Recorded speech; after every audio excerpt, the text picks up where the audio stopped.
Chapter 1. Hard rain slammed against the windshield of the Hoffman station wagon as it plowed its way past dense forests of evergreen trees.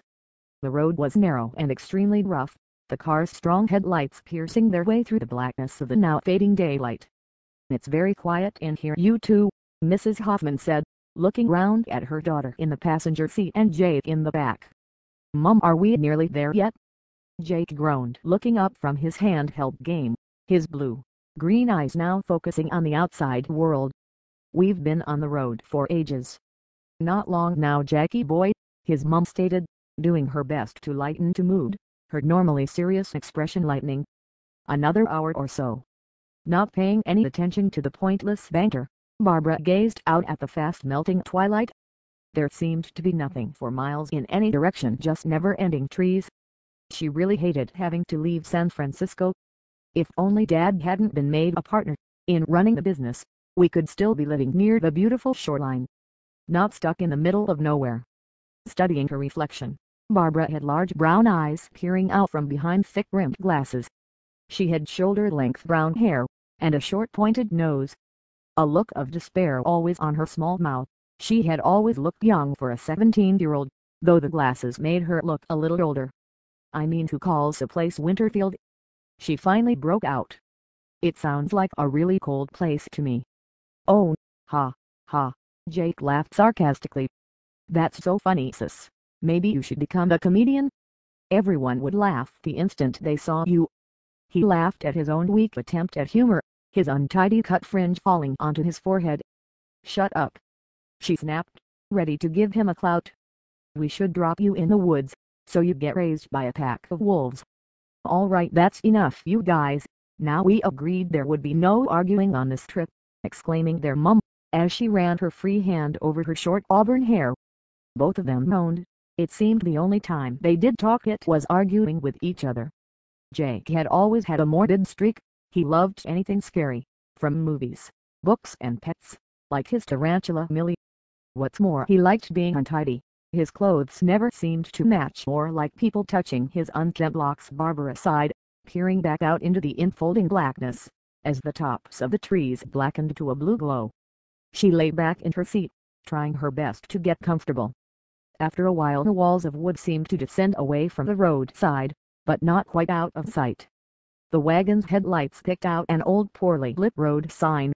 Barbara had to squint through the falling rain to make out the dark lettering. "All welcome to Winterfield." Passing the sign, the trees seemed to regrow around them.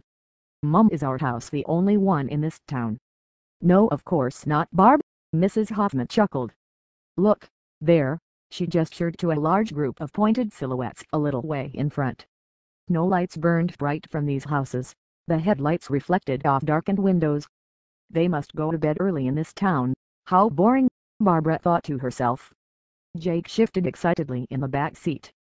"I bet there's a few haunted houses around this place." His glare going over the ghost-like town. "I hope our house is going to be one of them." But his glee vanished and he sank down, seeing the trees surround them once again. Just then a blur of street lamps spread out ahead of them, along with a brightly lit building, a gas station and shop. "It's the perfect place for a stop."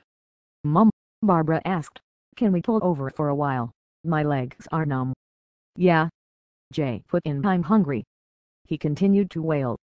Fine, fine," Mrs. Hoffman relented. "But don't complain that it takes us longer to get there." She pulled hard to the left into the brightly lit building. But as the car pulled to a stop, it was clear that the shop was closed up for the night. "I don't believe this. I thought these places were open 24 hours a day." "Who cares about the shop? I need some fresh air," Barbara said pointedly, pushing her bangs from her face. Despite the rain she forced her way from the car. The wind swirled around her, leaves and dust blowing in her eyes. As she walked away from the station wagon she headed for the shelter of the building, wrapping her arms around herself to keep warm.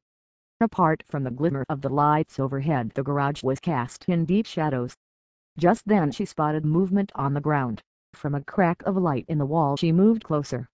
The crack of light was coming from under a large roller door. But there was not a sound. She was about to thump on the door when a firm hand grabbed her from behind. "Ah, H!" Barbara shrieked. turning to face a shadowy figure. At that moment there was a sound, a labored movement as the door slowly opened. The yellowy light washed over the figure. He was about average height, but well built. He looked about 16 or 17. His nose cast a lot of gray on one side of his face. "Can I help you?" he asked in a smoothed-over voice, not appearing to notice how much he had startled her. "Yeah," she stated, not thinking. "We just pulled in for a rest. The garage seemed to be the only place alive here." "Where's your car?" he questioned, trying to keep his deep-set eyes from the weather. "Well, it's round the front. I think my little brother wanted something to eat." "No problem." He smiled, revealing a dimple on his chin. "I'm Jeff Newborn. My old man runs the place. I kind of help out." Leading the way, he took her round the front. "So you're just passing through?" "Yeah, kind of. We're heading deeper into town." Barbara realized she hadn't introduced herself. "I'm Barbara Hoffman." "Well, Miss Hoffman." He smiled warmly, pulling some keys out. "Why don't you get your brother? I'll go and open the shop." "Thanks," she said, sounding surprised. "You don't know how much that means to me. It'll keep him quiet for the rest of the trip." At the car she found her mum sitting on the hood. "Mum, the shop's open." Just then a flash of white light grabbed their attention and the shop filled with light. Jake leapt out of the car and into the shop. Barbara got some money from their mum, and followed her brother a little way behind, doing her best to act calm. For all she knew, he might be the only good-looking guy in town. She started to browse, hoping to get some new batteries for her music player, but taking as many chances as she could to glance up at the cash register where he was standing. "I've picked what I want." Jake came to stand beside her. "Now can we hurry up, otherwise we'll never get there?" he shot out, dropping the load of sweets and chocolate bars onto his sister's arms. Shyly Barbara headed up to the shop front, doing her best to remain collected. "Who'd have siblings, eh?" Jeff laughed, running the various items through the till. "So where are you headed?" She was too busy gawping at him to realize the question. "Oh, yeah," she stuttered. "We just moved away from San Francisco, something to do with my dad's job. Moving must be a real bummer." He looked at her casually from his deep-set eyes. "I've been here all my life. The places grow on you. Getting used to being bored. Well, life can be a real bum." Barbara looked beyond the food shelf out into the now pouring rain. "I don't want to keep them waiting. Thanks for all your help." "No problem," Jeff yelled as she went outside. The howling wind nearly took her off her feet. Trees whipped frantically from side to side, baiting up the great force around them. "Where have you been?" Jay questioned, his face pressed against the glass. "I'm still hungry." "Here." She threw the pile of food on the seat. "Now stuff that mouth of yours for all I care. Why not do the world a favor and choke?" "Thank you," he giggled. "You're great, really, sis." "Oh, don't go all mushy on my account," she retorted, ignoring her mother's disapproving look. Not long after they were back on the road, the rain had stopped and they were clearly driving through the living part of the town. Nice houses with warm glows at the windows raced by. It seemed so far from the blackness of the road behind them. But it wasn't long before they cleared the two and were now back near the woods. Barbara slipped the batteries in player and put on her music. She started to drift off to sleep to the beat, but a pothole in the road pulled her out of it. Just then the car slowed to a near stop. She leaned forward, trying to make out the break in the trees. "Looks like we're here." Mrs. Hoffman regarded both her children with a smile. She turned off the road down a long overgrown driveway. Branches grappled at the windows, cracking sounds under the vehicle's heavy wheels. Bouncing nearly all the way there. Clearing the trees, they entered a large unattended yard.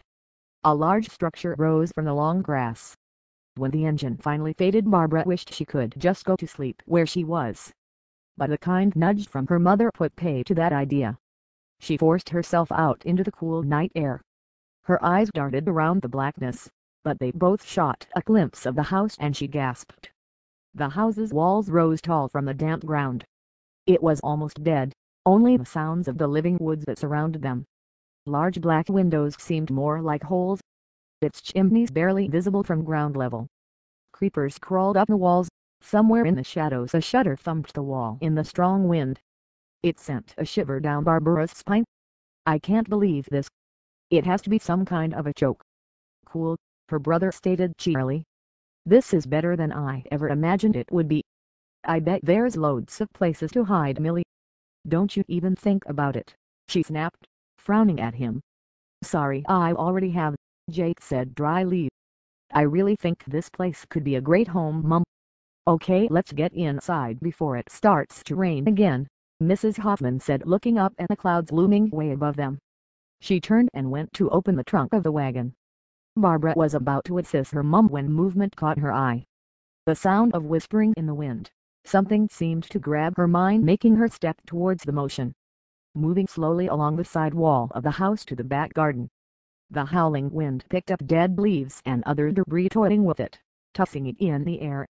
It swirled around Barbara as if it were a whirlwind. Out of the moving shadows came a swaying platform. She got closer. It was a swing blowing in the wind. The whispering was in fact a low-pitched squeaking of metal against metal as the support chains rubbed against the frame. Feeling the raindrops on her face and arms, she reached out her hand to grab one of the chains. The driving force that had pulled her there released its grip on her. Barbara was soon aware of her mum's voice calling her.